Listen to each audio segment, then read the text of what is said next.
have something called Crazy Egg.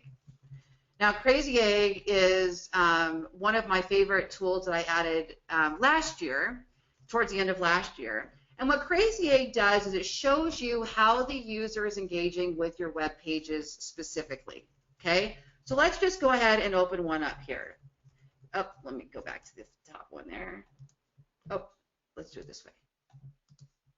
Okay, so I'll take one of my pages. Now, I just refreshed these yesterday, so I'm not sure how.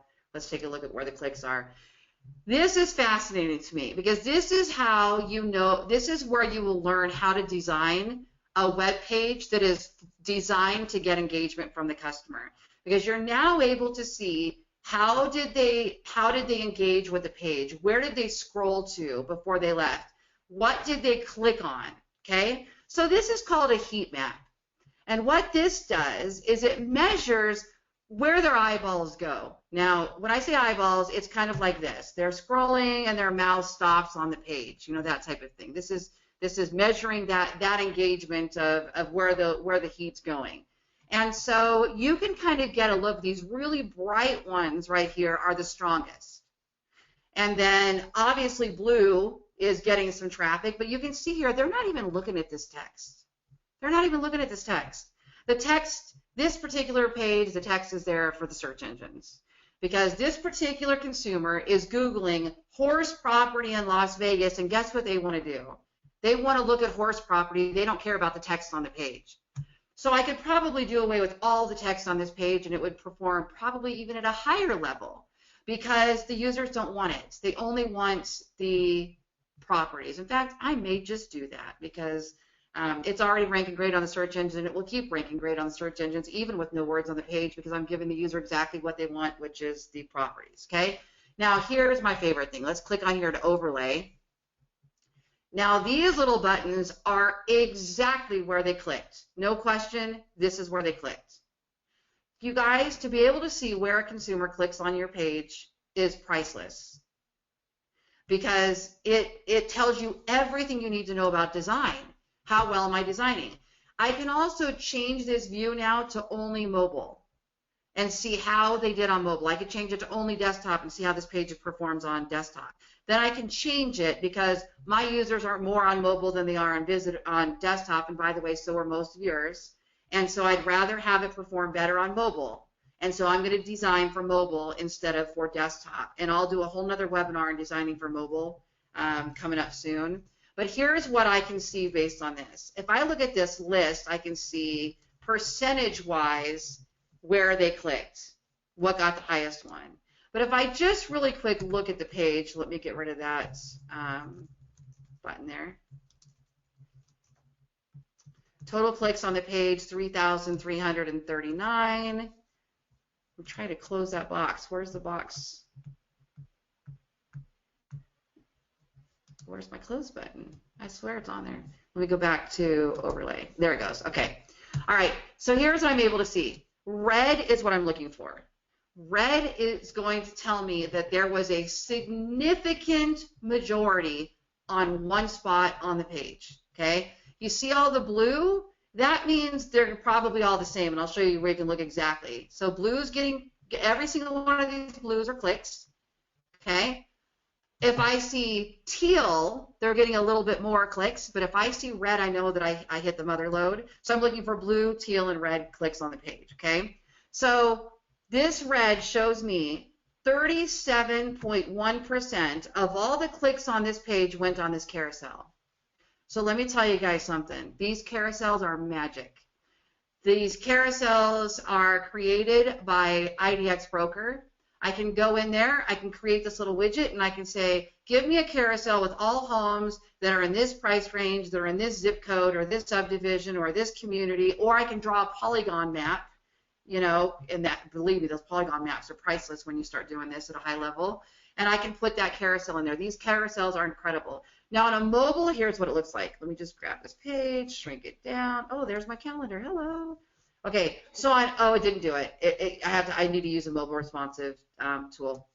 What it shrinks down to is just one house, and then it has an arrow here and an arrow here. So the call to action is embedded already in the picture, because the user knows to click that arrow. You don't even have to say anything.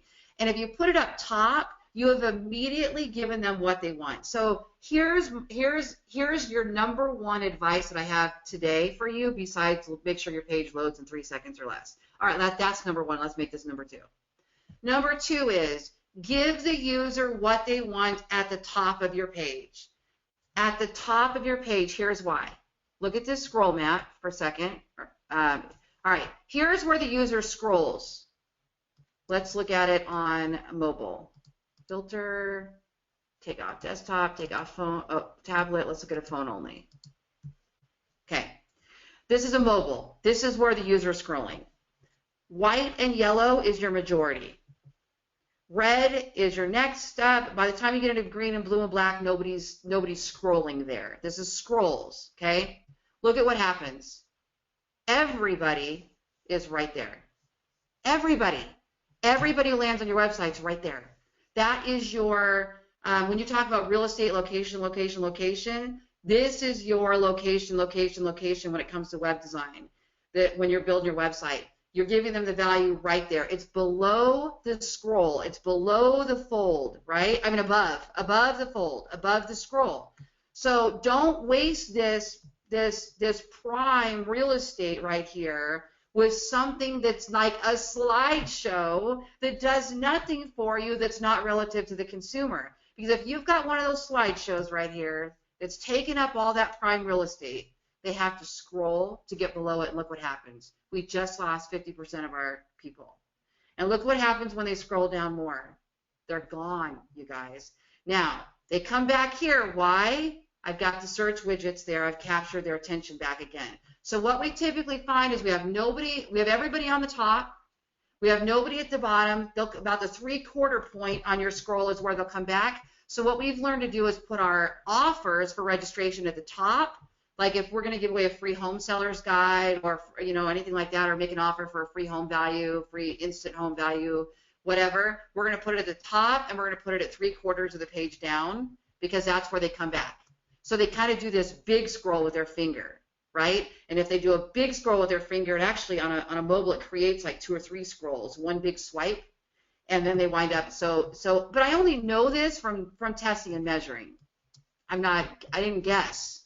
I had to go get these. I had to go get these tools to look. Nobody's at the bottom. Nobody's at the bottom.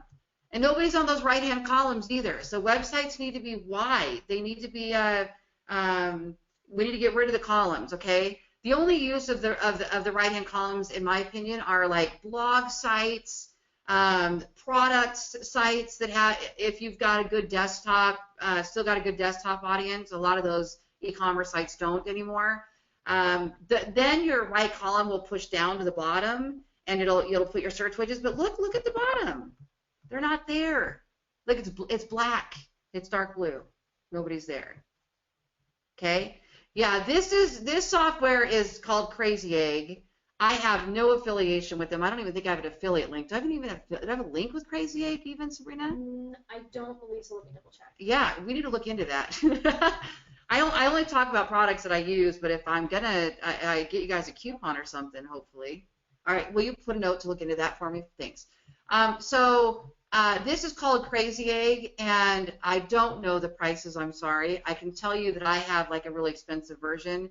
It's all based on how many pages you upload. So there's a pretty affordable option if you're only going to look at a certain number of pages at a time. So it's all based on how many pages you want to have this heat map on.